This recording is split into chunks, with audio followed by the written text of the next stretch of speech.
Bom, iniciei a gravação. Vamos lá. Então, bem-vindos à nossa aulinha de matemática financeira, nosso cursinho. Na aula de hoje, o que a gente previu, né, para falar é sobre uma representação de fluxo de caixa, para que vocês entendam, né, como funciona o fluxo de caixa, taxa de juros, valor presente, valor futuro, valor presente líquido e sistemas de amortização. O fluxo de caixa, gente, que eu quero que vocês entendam aqui, é que ele representa entradas e saídas de dinheiro, então, no tempo, né? Então, você, por exemplo, quando você tem um projeto, você vai executar um projeto, ou vai executar um investimento, você tem aqui uma saída de caixa, né? Então, as saídas são setinhas para baixo, né? Então, no caso, você investiu 50 mil reais e espera ter retornos financeiros no ano 1 de 20 mil, no ano 2 de 20, no ano 3 de 20, no ano 4 de 20. Enfim, isso é a representação, por exemplo, de um fluxo de caixa em que você tem uma saída, né, um investimento inicial e depois várias entradas.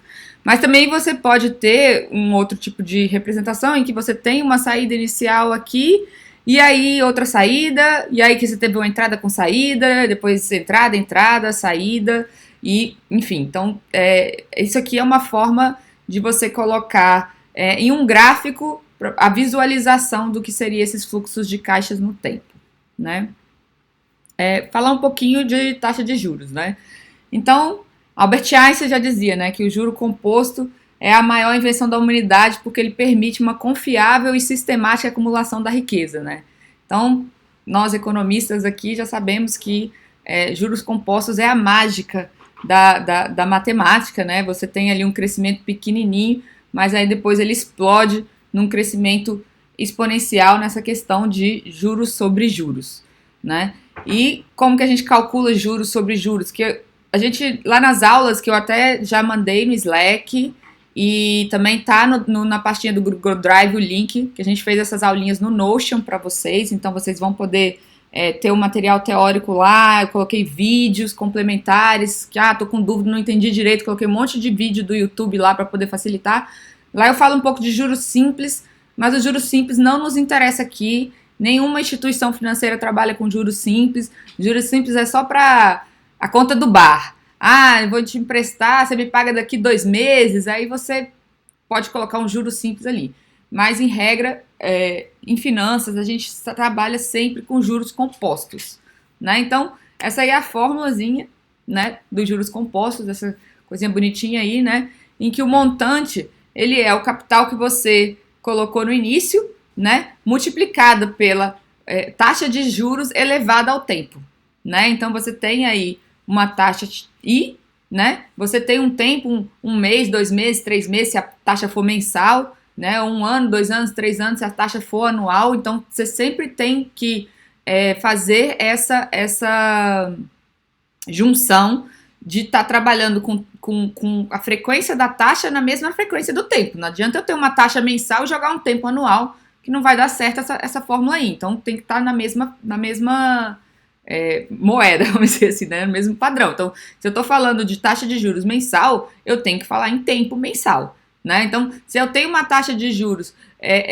mensal e eu quero um tempo de 2 anos, então eu tenho 24 meses. Então, o tempo aí eu tenho que usar 24 se a taxa for mensal, né? Então, isso aí é a única importância que a gente tem em relação a ter esse cuidado na hora de usar essa formulazinha da taxa de juros. A partir dessa noção de dinheiro no tempo, né? Então, o dinheiro, a taxa de juros, ela é uma remuneração do tempo em que você ficou privado do seu investimento, do seu dinheiro. Vamos dizer assim, eu emprestei para o banco o meu dinheiro, coloquei lá numa aplicação financeira, então eu estou emprestando para o banco esse dinheiro. Estou deixando de usar o dinheiro hoje para emprestar para o banco, e aí o banco me remunera com uma taxa de juros. O fato de eu não ter aquela disponibilidade do meu dinheiro naquele momento, né? O contrário é a mesma coisa de um empréstimo. Eu preciso do dinheiro hoje, eu não tenho esse dinheiro, eu pego o dinheiro emprestado no banco, então o banco está abrindo mão da disponibilidade de caixa dele, e por isso ele cobra de mim uma taxa de juros. E com base nisso, né, nessa noção de remuneração do dinheiro no tempo, a gente fala em valor presente e valor futuro do dinheiro, né? Então, o valor presente do dinheiro, de um fluxo de caixa, né, de uma expectativa que eu tenho de um dinheiro hoje, é o valor que ele vale hoje. Quanto que o valor vale na data hoje? Em 27 de abril de 2011, quanto vale esse dinheiro, né? Mas qual dinheiro? Quanto vale o dinheiro que eu vou receber daqui um ano, né? Assim, então, daqui um ano eu vou receber R$ 1.000, né? E eu quero saber quanto que equivale esses R$ 1.000 hoje. Então, se eu tivesse uma opção, por exemplo, Mariana, você pode receber R$ 900 hoje ou R$ 1.000 daqui a um ano. Qual você prefere? Aí eu vou falar assim, cara, não sei. Qual que é a taxa de desconto? Ou seja, qual que é a expectativa que eu teria de remuneração desse dinheiro no período de um ano?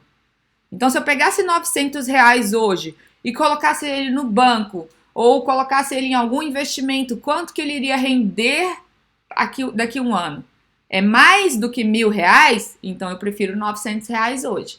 É menos do que R$ 1.000? Então, eu prefiro R$ 1.000 daqui a um ano. Então, essa é a noção que a gente tem que ter quando a gente pensa em valor presente e valor futuro do dinheiro, né? Assim, é muito, às vezes, muito contraintuitivo pensar, né? Porque você não... quando você está trabalhando, principalmente quando você pensa em um ano, é fácil. Posso pensar que é razoável que eu vou ganhar em um ano 5%? É razoável, né? A gente tem aí talvez até muito, Mariana, porque a gente está com juro aí de 2,5%, né, a taxa Selic 2,5%, então você pensar em ganhar 5% pode ser muito. Mas tem IPCA, mais tesouro, não sei o que tá valendo. Então, enfim, você escolhe qual que seria essa taxa da sua remuneração para poder calcular, dessa remuneração do seu dinheiro nesse tempo, para poder calcular quanto que ele valeria, quanto que ele vai valer daqui a um ano. Ou seja, quanto que é o valor dele daqui a um ano hoje. É um pouco complicado essa questão, mas é bem assim. Só que essa contra-intuição fica mais forte, né, quando a gente começa a pensar em 2 anos, 3 anos, 4 anos, 5 anos, 10 anos. Quanto que vale um dinheiro? Vamos supor, eu vou desenvolver um projeto hoje, eu vou investir R$ 50 mil e eu espero ter durante 10 anos retornos anuais de R$ 20 mil. Qual que é o valor desse projeto hoje? Quanto que esse projeto vale para mim hoje? Ele é positivo ou ele é negativo? Né? Então, quando você tem muito tempo, isso começa a ser um pouco mais complicado de visualizar assim instantaneamente, igual comparar R$ 900 hoje com R$ 1.000 daqui a um ano, você já consegue fazer isso, às vezes até rapidamente. Agora, quando começa a envolver vários períodos de tempo, a gente começa a ficar mais complicado. E aí a gente tem fórmulas para isso, né? Então, para você calcular o valor presente, olha como essa fórmula é a mesma fórmula lá que eu coloquei antes do montante lá dos juros compostos. É a mesma fórmula, só que no lugar de valor futuro eu tinha o Mzinho de montante. E no lugar de valor presente eu tinha o capital, que era... se eu tenho um capital hoje, que é o valor presente, qual que é o valor futuro desse capital daqui um ano, daqui 2 anos, daqui 3 anos, daqui 6 meses? Qual? Depende da taxa, né? Igual eu falei lá quando eu expliquei. Se você está usando uma taxa de juros mensal, o tempo é mensal. Anual, o tempo é anual. Diária, o tempo é diário, né? Então, é importante a gente ter essa noção. Inclusive, lá na aulinha do Notion, eu coloco a forma que você tem de transformar, de capitalizar juros. Eu não coloquei na aula aqui porque para não ficar tão complexo, mas lá tem.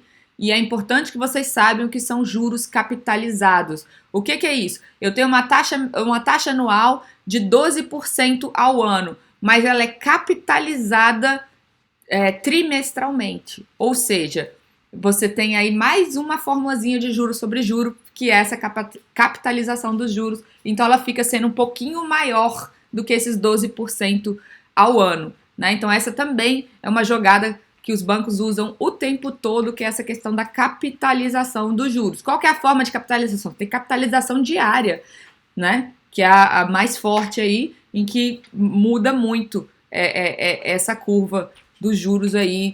O banco falou para você que é 12%, mas com capitalização diária vai ficar mais ou menos uns 12,5% ao ano. Então ele está ganhando, ele te falou uma coisa, mas está levando outra, né? E você não percebeu isso acontecendo porque a gente não consegue ter essa noção.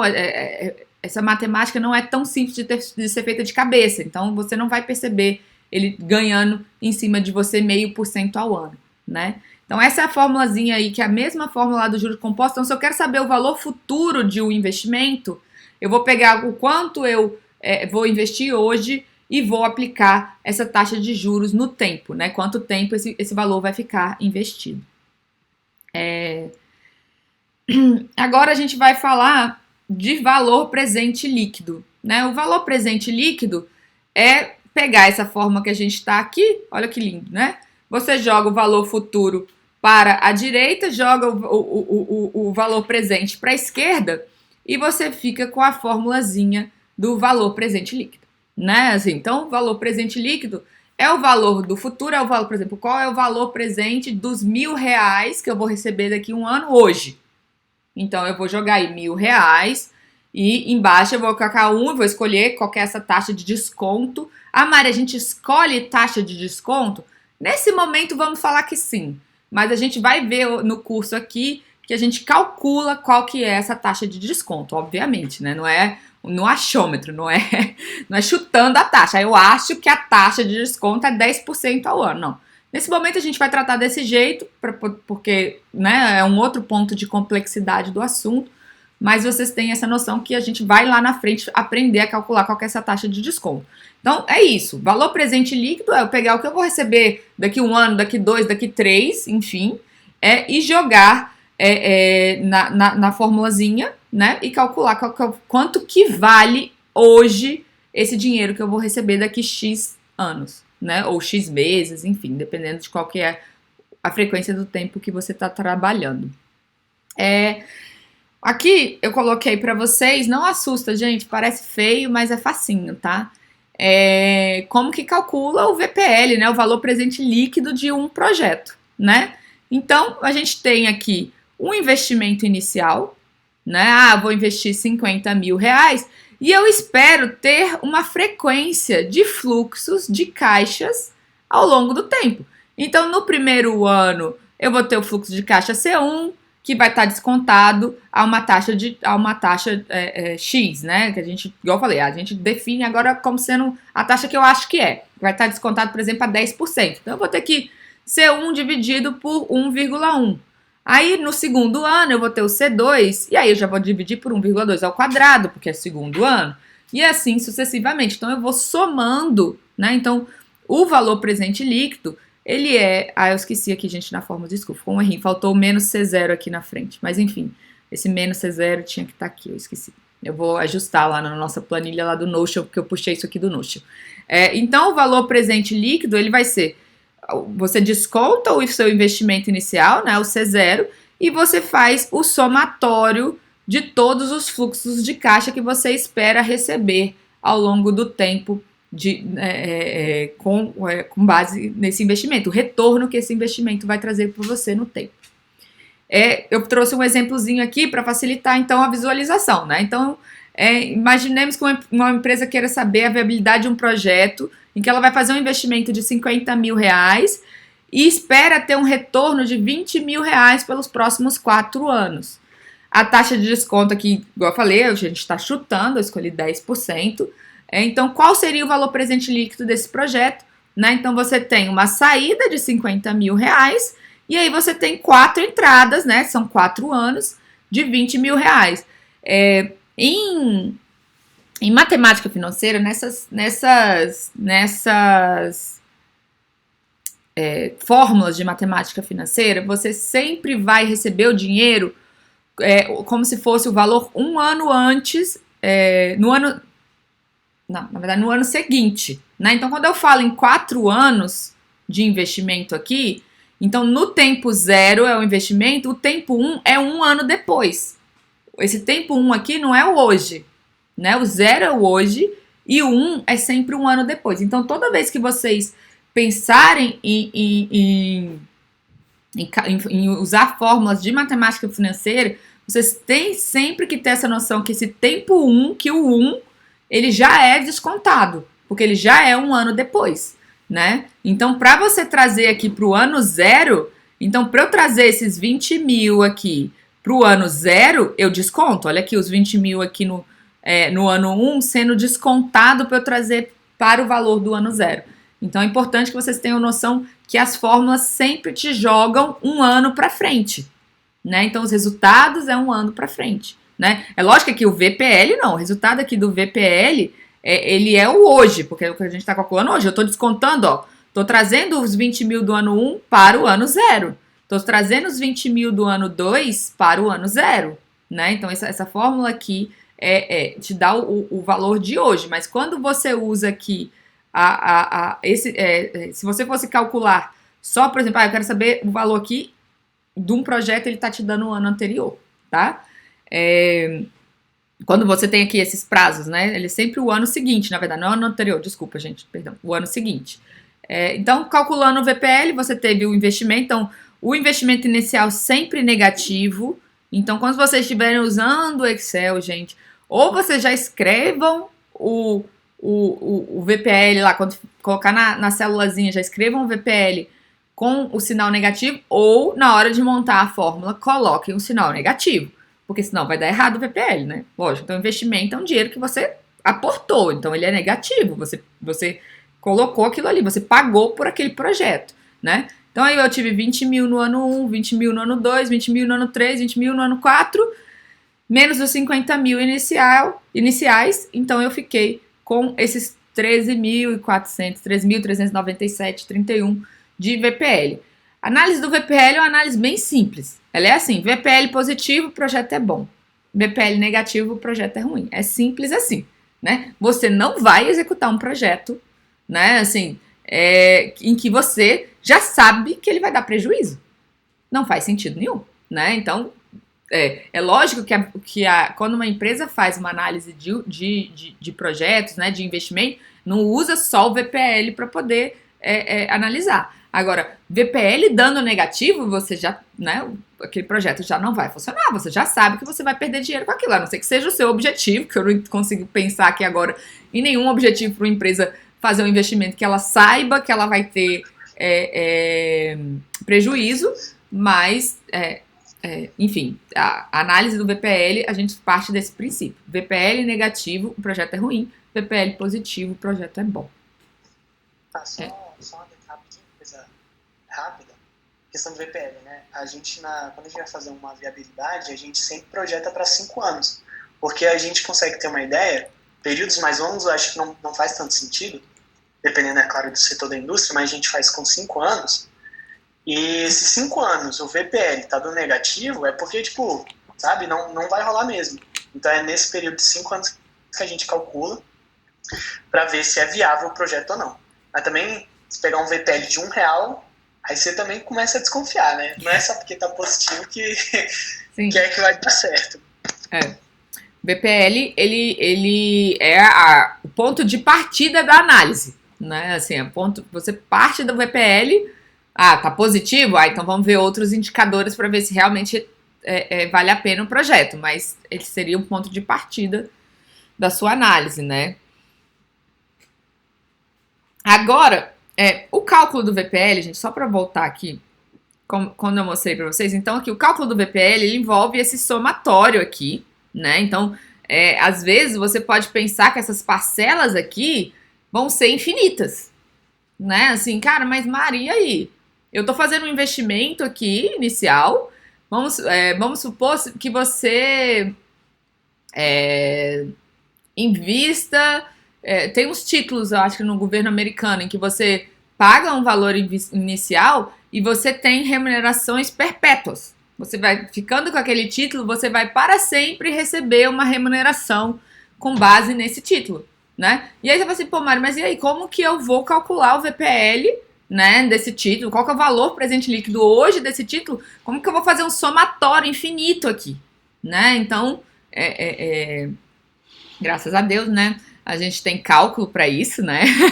Os cálculos 1, 2 e 3 estão aí. Eu não vou colocar aqui, tem uma forma lá em que você demonstra, né? Como que esse somatório no infinito, ele converge para isso aqui, né? Então, no infinito, o valor presente de um investimento ele vai ser o seu capital inicial, né, o seu investimento inicial aqui, dividido pela taxa de desconto.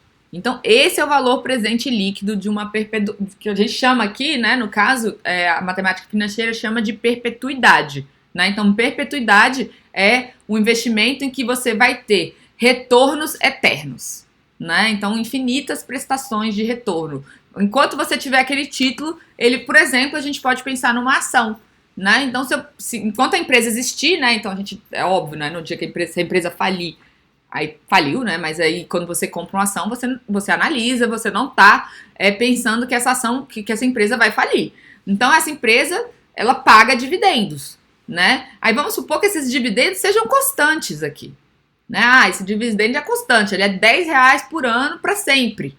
Né? Então, eu consigo calcular, vamos supor, que a empresa pague R$10 por ano para sempre e a taxa de desconto é 10% ao ano, por exemplo. Então, qual que é o valor presente desse investimento antes? Quanto que eu devo pagar por essa ação hoje para valer a pena esse meu investimento? R$100, né? Que é os R$10 que ela paga anualmente dos dividendos, dividido por essa taxa de desconto aí de 0,1. Então, hoje essa ação vale R$100, né? Isso é até uma forma que alguns economistas e alguns investidores usam para saber se o preço de uma ação está caro ou barato, né? Porque, obviamente, não é só dividendos que fixam o preço de uma ação, né? A gente sabe que o humor do mercado, enfim, várias outras variáveis afetam o preço de uma ação. Então, se você calculou que essa ação aqui é uma empresa sólida, uma empresa boa, é uma empresa que paga constantemente dividendos. Você analisou os últimos 10 anos, 15 anos, 20 anos de pagamentos de dividendos dela. Então, ele é constante mesmo. Enfim, ele tá ali, né? Ele nunca perdeu. E é uma empresa boa. E aí, eu calculo aqui o valor presente da ação. Ela paga R$10 por ano. Eu calculo qual vai ser essa minha taxa de desconto. A gente vai ver lá como que faz isso, né? Como que taxas de desconto são calculadas. Eu achei que é 10%. Então ela deveria valer R$100, mas ela tá 80. Cara, então ela tá muito boa, né? Então eu vou ganhar dinheiro comprando essa ação. Eu descobri que é R$100, o valor da ação, ela tá 120. Pô, ela tá super valorizada, né? Então talvez não seja o momento ideal de eu entrar nesse investimento, né? Então essa fórmula da perpetuidade, ela é bem interessante. Para você conseguir analisar, por exemplo, o preço de ações, mas você também pode pensar numa empresa que vai ter retornos eternos e, de repente, calcular o valor presente líquido com base na perpetuidade. Aí, como que é isso, Mariana? É simples. Você, em vez de fazer, você vai ter o investimento inicial lá, o menos C0 lá, né? O investimento inicial, e aí você vai somar o C sobre R. Vai trocar aquele somatório lá que a gente tem e no lugar você coloca o C sobre R, né? Ao lado da perpetuidade, a gente tem a noção de perpetuidade crescente. E aí, o que é perpetuidade crescente? É o que o nome diz, é uma perpetuidade que está crescendo ao longo do tempo, né? Então, assim, a perpetuidade crescente, ela você tem, por exemplo, um fluxo de caixa de R$20 mil, mas que eu sei que ele vai crescer a uma taxa de 3% ao ano. Né? Então, ele não vai ser um fluxo de caixa constante, não vai ser um fluxo de caixa porque ele é paradinho, ele é um fluxo de caixa que está crescendo no tempo, né? E aí, é lógico que esse crescimento ele também tem que ser regular, né? Porque se ele não for regular, eu não vou conseguir usar essa formulazinha, mas ele sendo regular, eu consigo simplesmente, da mesma forma que eu calculei a perpetuidade, eu calculo a perpetuidade crescente, e o que eu faço? Eu pego a minha taxa de desconto aqui, R, e diminuo dessa taxa de crescimento esperado aí desse fluxo de caixa. Então, por exemplo, se eu tenho uma taxa de desconto de 10%, mas eu espero que o meu fluxo de caixa cresça 3% ao ano, então eu vou diminuir aqui 0,1 de 3 e vou ficar com 0,07 aqui de desconto, né? Então, é isso. Outras duas noções que são importantes para vocês entenderem o cálculo que afetam, né, o cálculo do VPL, ou que na verdade não é que nem afeta, né? Eu vou dizer assim que facilita, apesar de ser essa fórmula horrorosa aqui, você fala assim, cara, Maria, é sério que é essa fórmula aqui que facilita o cálculo do VPL? Sim, ela facilita, porque lembrando que eu vou substituir aquele somatório todo, né, por uma expressão só, né? Então, no caso, agora eu vou substituir aquele somatório por essa expressão aqui do valor presente de uma anuidade. E o que é uma anuidade? É uma expectativa de pagamento de parcelas com prazo definido. Então, por exemplo, naquele exemplo lá que a gente teve, em que eu esperava receber 20 mil reais, 4 parcelas de 20 mil reais por ano, né? Então, ano 1, 20 mil, ano 2, 20 mil, ano 3, 20 mil, ano 4, 20 mil, né? Em vez de eu fazer um cálculo para cada uma daquelas parcelas, igual eu fiz lá no exemplo, né? Eu calculei o valor presente do ano 1, do ano 2, do ano 3, do ano 4. Eu vou jogar aqui nessa fórmula, né? Então, vou jogar aqui os 20 mil, aqui, os 20 mil. Aqui, 1 sobre a taxa de desconto, os mesmos 10%, né? Menos a taxa multiplicado por 1 mais a taxa elevada ao tempo. E aqui o tempo é qual? 4 anos naquele caso, né? Porque eu vou calcular o valor presente de 4 anuidades, de 4 fluxos de caixa de 20 mil reais. Entenderam? E aí, esse é uma fórmula para facilitar o cálculo do VPL, né? É lógico, se os fluxos de caixas não são constantes, a gente não consegue usar essa fórmula. Isso aqui tem que ser fluxo de caixa constante. Todo ano vai entrar X mil reais em relação a esse investimento. Se esse valorzinho aqui muda todo ano, aí não tem jeito, a gente vai ter que calcular individualmente cada um daqueles VPLs, né? Assim como a perpetuidade tem a perpetuidade crescente, a anuidade também... desculpa, gente. Só falando aqui um pouquinho, adiantando o próximo assunto que a gente vai ter, mas já mostrando, esse valor aqui da anuidade é o que os bancos usam, essa forma aqui da anuidade é o que os bancos usam para calcular as prestações na tabela Price, né? Então, quando você pega um empréstimo e o pagamento é pela tabela Price, é com essa fórmula de anuidade aqui que a gente vai fazer o cálculo, né?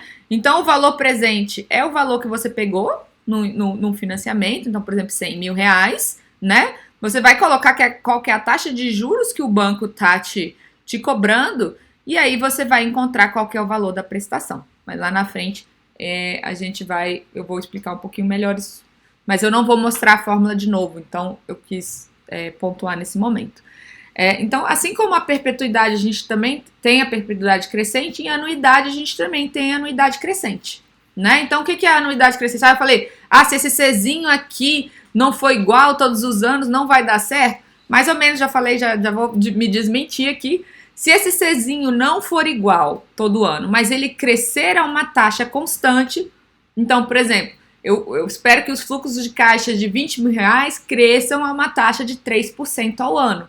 Então, eu espero receber 4 fluxos de caixa de 20 mil reais, lá no nosso exemplo, né? Mas que eles vão crescer a uma taxa de 3% ao ano. Então, eu vou conseguir ainda assim usar uma fórmula para facilitar aquele cálculo lá do VPL, né? Eu substituo o somatório por essa fórmula aqui. E aí, assim como na perpetuidade, o que eu tenho que fazer é aqui, ó. Eu desconto a taxa de crescimento desse fluxo de caixa da taxa de desconto que eu tenho, né? E aqui também, aqui eu tô somando, né, a taxa de crescimento dividindo pela taxa de desconto, né? Desculpa, gente, só porque terminou uma coisa aqui no meu computador, tá? Travou aqui. Então, até agora, tá tranquilo? Vocês querem que eu volte em algum ponto? Eu não tô conseguindo ver nada da tela de vocês, então Pedro, se tiver alguém falando alguma coisa, tá tudo tranquilo? Avisa. Mas por enquanto tá tranquilo. Tranquilo, né? Tá bom. E aí, agora o último ponto da nossa aula, a gente é a parte de sistemas de amortização, né? Que eu já falei. A gente tem 3 sistemas de amortização. O que são sistemas de amortização? São sistemas de pagamento de dívidas, né? Então, você foi no banco, você pega um empréstimo e você vai pagar esse empréstimo, né? E no pagamento desse empréstimo, você tem 3 modelos, né? Para pagamento desse empréstimo. Você tem o modelo SAC, né, que até o nome diz, né, Sistema de Amortização Constante, né, então a amortização é constante. Então o que é isso? Se eu pego 10 mil reais e vou pagar em 10 prestações, então todos os meses eu vou pagar R$ 1.000 de amortização nesse empréstimo. A minha prestação vai ser de R$ 1.000, Mariana? Não. Além dos R$ 1.000 da amortização que eu vou pagar todos os meses, eu vou pagar uma taxa de juros que vai ser somada a essa amortização. Então, isso que é o modelo SAC. Você tem a amortização constante. Todos os meses você vai amortizar um valorzinho ali igual na sua prestação. A prestação vai ficar diferente todos os meses. Então, cada mês a sua prestação vai ser diferente. Você vai ter todos os meses a mesma amortização, então a amortização constante, mas você vai ter prestações diferentes, porque todo mês você paga menos juros do que no mês anterior, obviamente, né? Porque você já quitou uma parte do empréstimo, uma parte do valor que você pegou emprestado. O modelo Price, você já tem prestação fixa. Lembra que eu falei aqui, ó, que o modelo Price usa essa fórmula aqui para poder calcular o valor da prestação? Então aqui, ó, a prestação é fixa, né? Então a prestação é fixa aqui, você tem a mesma prestação. Então quando você faz um empréstimo no modelo Price, você já sabe exatamente qual vai ser o valor da sua prestação durante todo o tempo, né? Então esse é o modelo de prestação fixa, é o modelo que os bancos mais usam no Brasil, porque a gente não, esse modelo americano aqui, que eu vou explicar como é, já não é muito utilizado, não por instituições financeiras aqui no Brasil. Eu desconheço alguma que use. Se vocês souberem alguma que use, vocês me falem. Mas eu desconheço aqui no Brasil. Então a gente tem aqui esse modelo esse modelo Price. Você tem a prestação fixa e a amortização crescente. Ou seja, na primeira parcela você paga mais juros e menos a amortização. Na segunda já diminui um pouco os juros, aumenta um pouquinho a amortização, e isso aí vai fazendo esse balanceamento, né? Porque a prestação, voltando, é fixa, ela é o mesmo valor todos os meses. Então a gente vai ter um aumento nessa amortização e uma diminuição da parcela de juros naquele valor da prestação, né? Então esse é o modelo Price. E o modelo americano, né? É um modelo em que nenhuma amortização é feita até a última prestação. Nenhuma. Então eu pego um empréstimo por 10 anos, eu não pago nada de amortização por 10 anos, né? E aí você tem 2 modelos. Você tem o americano, que eles chamam de americano padrão, e o americano, que eles chamam de americano bullet. O americano padrão a regra aqui de nenhuma amortização é feita até a última prestação é válida nos 2 modelos, né? O que difere um do outro? O modelo padrão, eu peguei por 10 anos. O que eu pago para o banco durante esses 10 anos, né? Então, no ano 1, eu pago os juros do ano 1. No ano 2, os juros do ano 2. No ano 3, os juros do ano 3. No ano 4, no ano 5, no ano 6, etc. E no ano 10, na última prestação lá, eu vou pagar os juros do ano 10, mais o valor do principal mesmo. Então, se eu peguei R$100.000 hoje, eu vou pagar R$100.000 daqui a 10 anos. Aí você vai falar assim, pô, Mari, mas R$100.000 hoje não equivalem a R$100.000 daqui a 10 anos. Então, por que o banco vai aceitar que eu pague para ele esses 100 mil? Porque eu já paguei os juros para ele, né? Eu estou pagando os juros. Os juros que fazem essa atualização aí desse valor monetário, né? Então, e aí daqui 10 anos, além de toda essa parcela de juros que eu já paguei para eles, eu pago os R$100.000 do empréstimo, né? E qual que é a diferença para o modelo Bullet? O modelo Bullet, ele vai pagar juros e prestação 100% ao final, Então eu não pago nada, nada mesmo, né? Durante 10 anos eu fico lá, peguei o dinheiro, peguei 100 mil reais emprestado, não pago um real furado, não pago nada durante 10 anos. E na última prestação eu vou pagar todo o acumulado de juros mais o valor principal, né? Eu vou mostrar aqui para vocês, porque aí aqui de aulinha terminou. Eu vou mostrar agora para vocês, tá aí o meu e-mail, o e-mail do Pedro, se vocês tiverem alguma dúvida sobre algum conteúdo, mas também todo mundo tem, eu espero que tenha, pelo menos, eu também tô no grupo de trainee, o Pedro também, pode mandar um WhatsApp pra gente, a gente está à disposição aí para tirar dúvida. Vou mostrar para vocês essa parte de sistema de amortização, porque ele é o exercício que a gente tem para que vocês façam essa semana, para vocês entenderem como que funciona no Excel essa coisa. Eu vou mudar aqui a apresentação, só um pouquinho. Cadê? Meu Deus. Pronto, a pessoa não acha.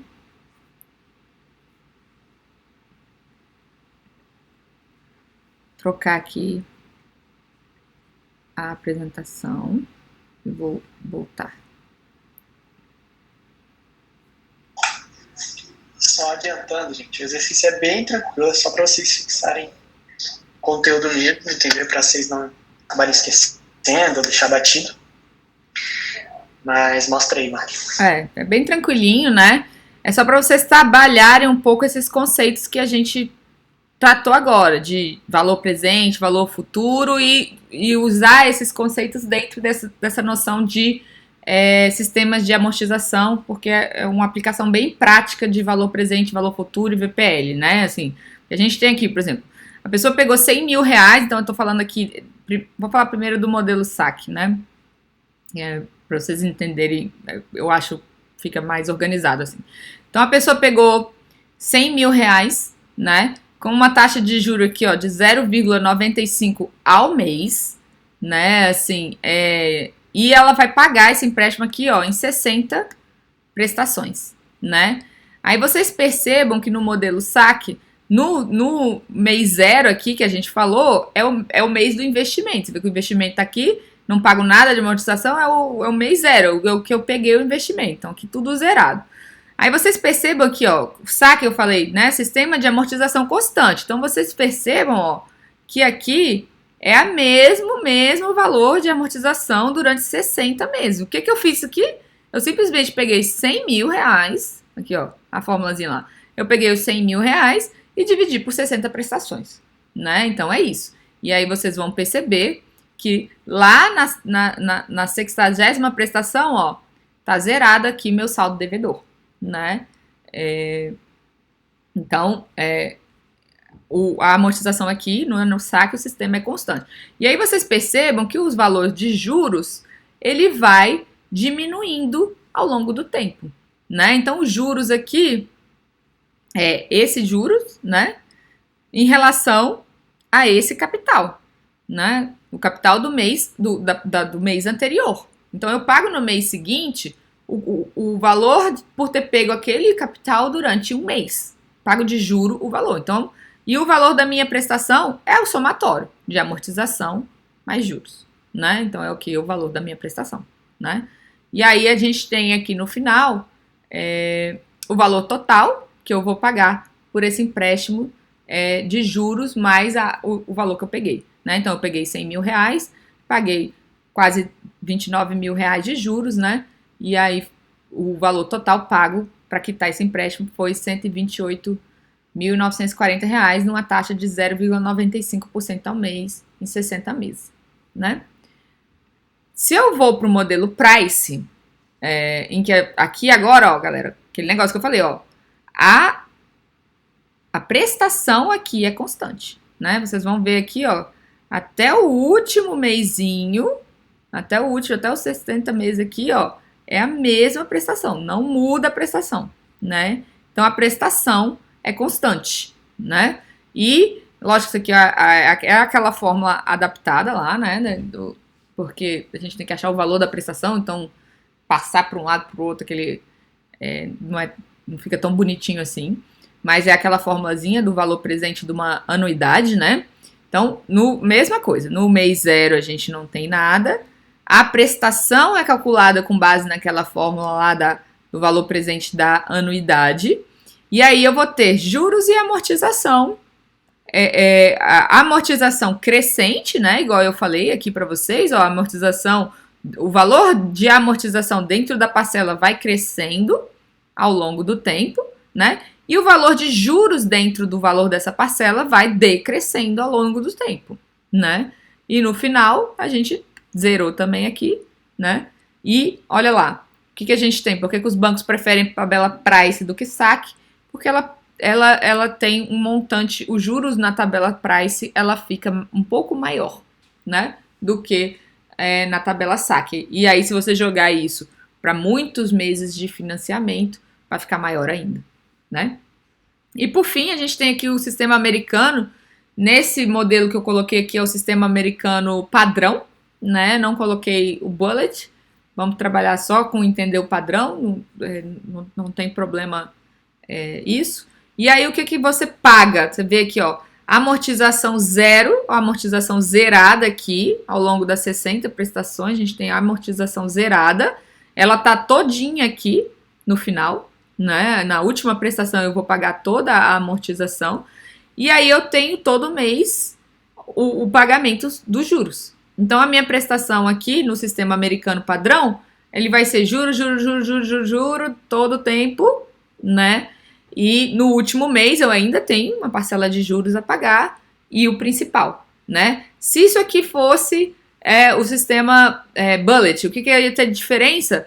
É que nesse eu ia ter zerado aqui todos esses pagamentos de juros e aí eu ia ter esses 56 mil para serem pagos aqui, né? De valor total, esses 56.932 iam estar aqui nessa ai meu Deus do céu, um número muito grande para eu falar isso. Nessa prestação aqui, ia estar somando. Então, em vez dela ser essa 100.948 aqui, ela seria 156.932, né? E aí você tem aqui o valor total que você paga de juros no sistema americano, né? Nesse sistema americano. O que acontece aqui, ó, que a gente pode perceber, ó, aqui já é 156 mil, já é muito maior do que o juro que a gente paga na tabela saque, né? E é bem maior também do juro que do valor de juros que a gente paga na tabela price. Então, esse sistema americano não é adotado aqui pelas instituições financeiras, capaz de ser adotado por agiotas e coisas assim, mas por instituições financeiras não. Então, o exercício que a gente vai ter para vocês vai ser montar uma tabelinha como essa, né? Tá lá já nessa aulinha do Notion que eu mandei o link pelo Slack, e eu também mandei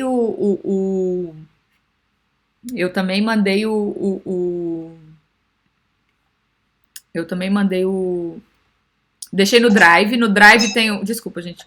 No Drive tem uma pasta que eu criei, né? Eu criei uma pasta no Drive, a pasta da matemática financeira, e aí eu coloquei um arquivo lá, link para as aulas, de forma que vocês possam vou parar aqui, eu vou parar a gravação, tá, gente? Não vou gravar mais não.